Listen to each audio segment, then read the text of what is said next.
Stop what you are doing right now, this very second. I don't care if you are in the middle of something important.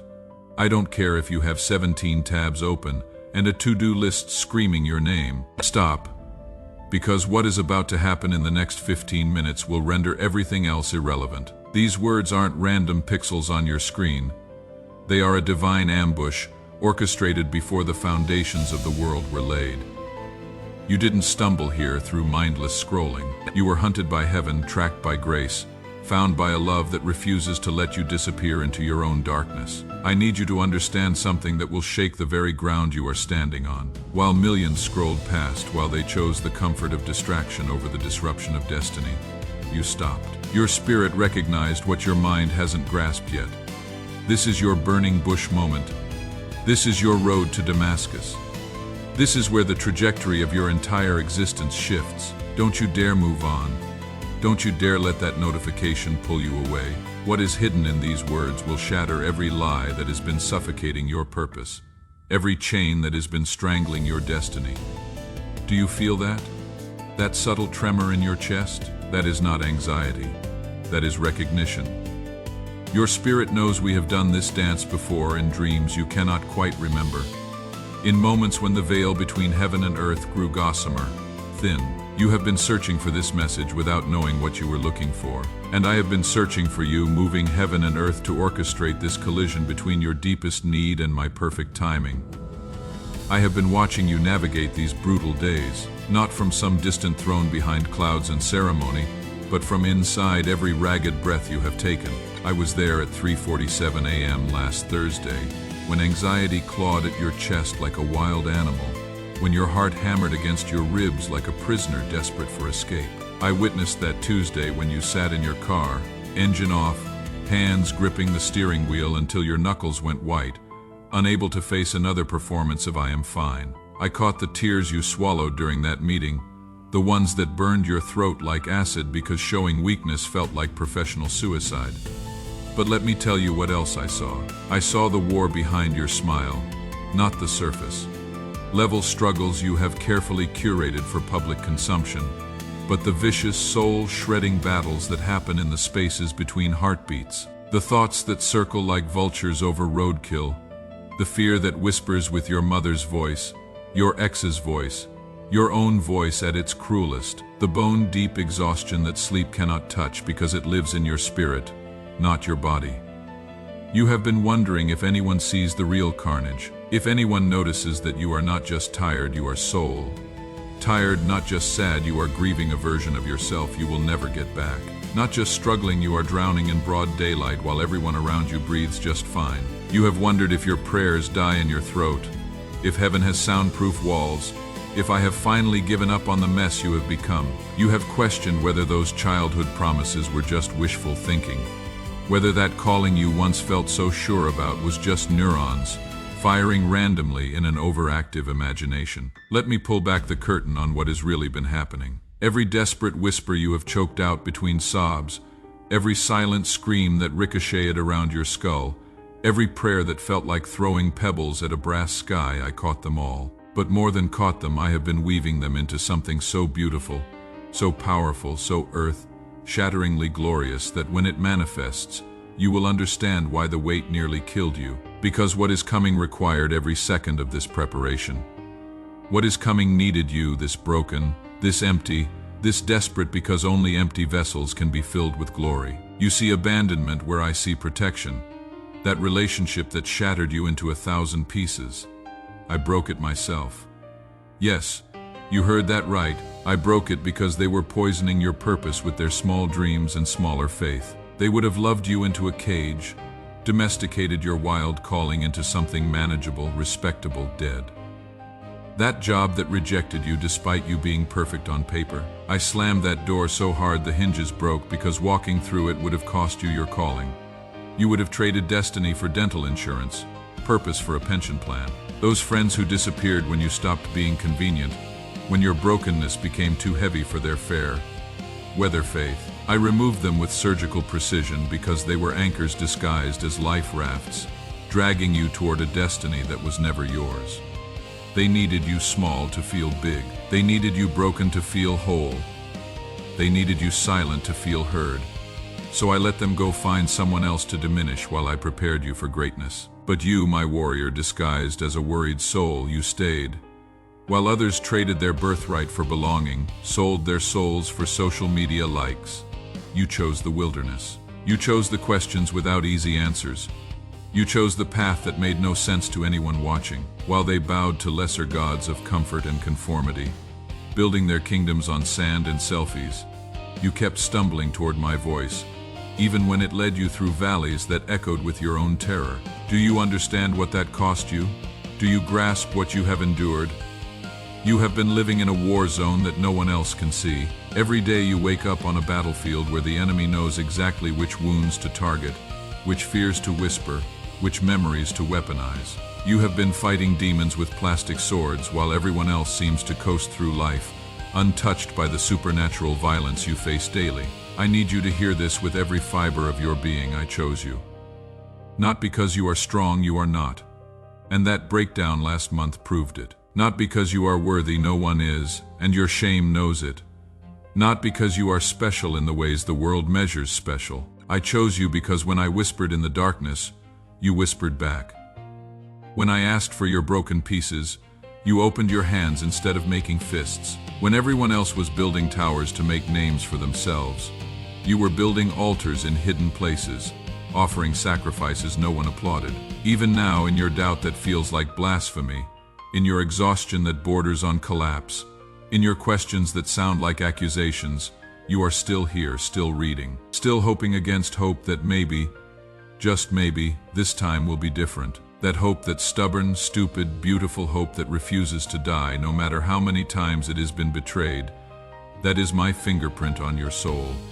That is the evidence that you are mine. Listen carefully, because I am about to reveal something that will reframe everything you have endured. The very things crushing you are the tools I am using to carve out space for glory. That depression isn't just darkness. It is the womb where I am forming your ministry. Those panic attacks aren't just fear, they are your spirit sensing the magnitude of what I am about to do through you. That breakdown wasn't falling apart. It was me breaking you open so light could finally get in, so glory could finally flow out. You have been asking why the pressure keeps increasing, why the trials multiply like cancer cells, why every time you solve one problem, 3 more appear like some cosmic game of whack, a mole. Here is your answer: because you are not ordinary, because the calling on your life is so massive, so disruptive to darkness, so threatening to the kingdom of hell that the enemy has thrown everything at you, hoping you had quit, hoping you had settled, hoping you would trade your destiny for comfort, your calling for convenience. But hell made a fatal error. It thought pressure would crush you. Instead, I have been using it to create a diamond. Every test has been removing another layer of who you are not, revealing who you have always been underneath the performance, underneath the people pleasing, underneath the pretense. You are not becoming someone new, you are finally becoming who you always were before the world told you who to be. I watched you last month when you stood in your shower until the water ran cold, hoping it would wash away more than dirt. I saw you staring at your reflection, not recognizing the person staring back, wondering where the light in your eyes went. I heard you whisper, "I cannot do this anymore," into your pillow, meaning it with every cell in your body. I was there when you Googled symptoms at 2 a.m., convinced something must be physically wrong, because surely a soul cannot hurt this much and survive.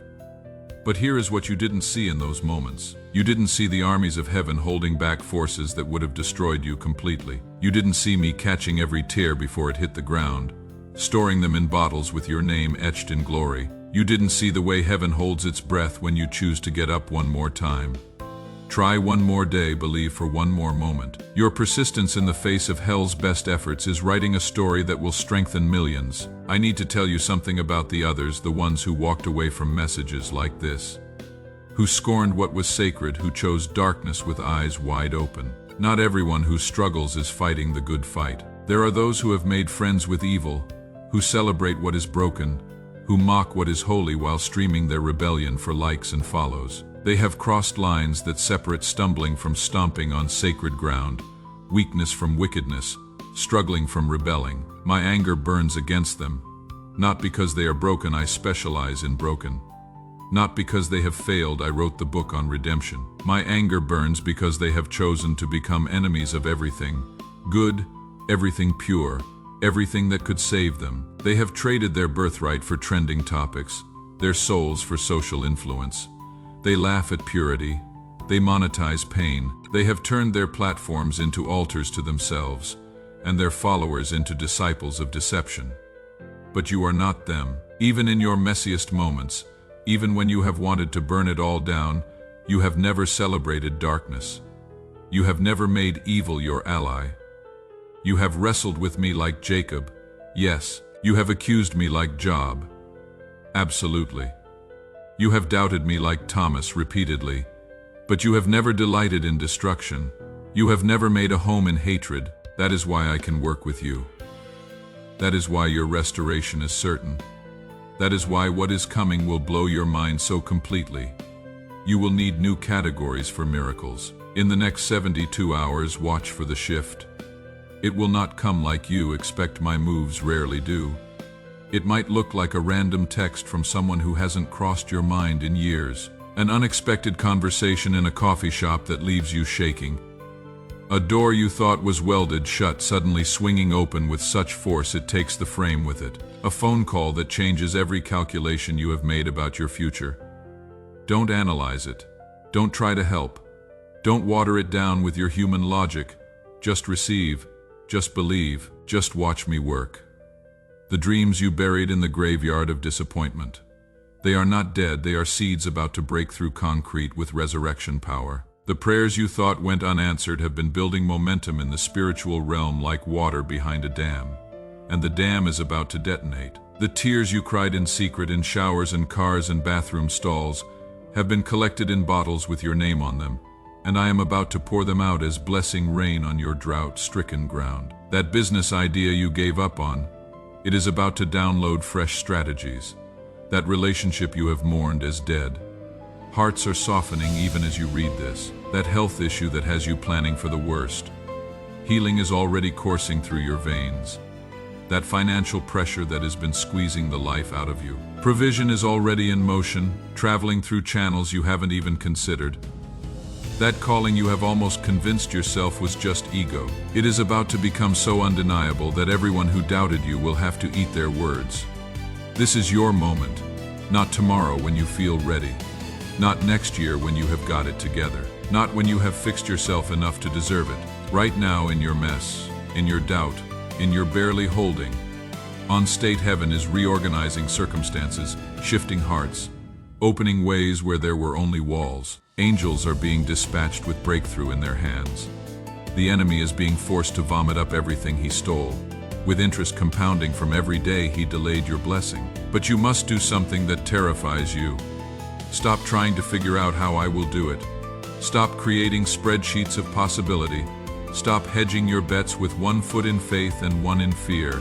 Burn the boats, cut the retreat ropes, delete the backup plans. Go all in like your life depends on it, because the life you are meant to live, the purpose you are designed to fulfill, the joy you are created to experience. It all hangs on this moment of total surrender. I am not asking for perfection, you couldn't give it if you tried. I am asking for position. Position yourself in trust even when trust feels like insanity. Position yourself in expectation even when hope feels like self-harm. Position yourself in praise before you see the miracle, because praise is the midwife of miracles. When you move, I move. When you believe, I invade. When you surrender, I conquer on your behalf. Some of you reading this need specific promises, so let me get specific. That diagnosis that has you planning funerals, I am the God who spoke to dead bones and watched them dance. That addiction that whispers you will never be free. Its voice is about to be silenced forever by my roar. That depression that has convinced you joy is for other people. I am about to show you joy so fierce it frightens you. That relationship that feels irreparable. I specialize in resurrection, that dream that seems impossible. Impossible is my starting point. Don't you dare give up now. Not when you are 3 feet from gold. Not when the darkest part of night means dawn is closest. Not when I have dragged you through hell just to abandon you at heaven's gates. I don't work that way. I don't write stories without endings.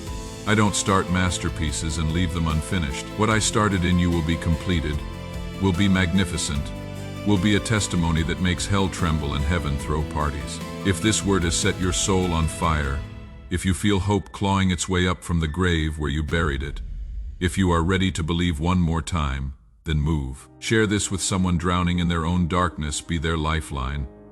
Comment with your declaration of faith, let heaven and hell know where you stand. Like this if you are ready to see me move. Make it a covenant click. Subscribe if you want to stay connected to heaven's frequency, because what is coming next will build on what is breaking open now. Your response isn't just clicking buttons, it is agreement with heaven. It is declaring that you are done with survival mode. You are ready for revival mode. You are finished with managing pain. You are ready for miraculous power. You are through with small dreams and safe prayers. You are ready for the impossible, the unthinkable, the undeniable. This is your moment. This is your message. This is your miracle in motion.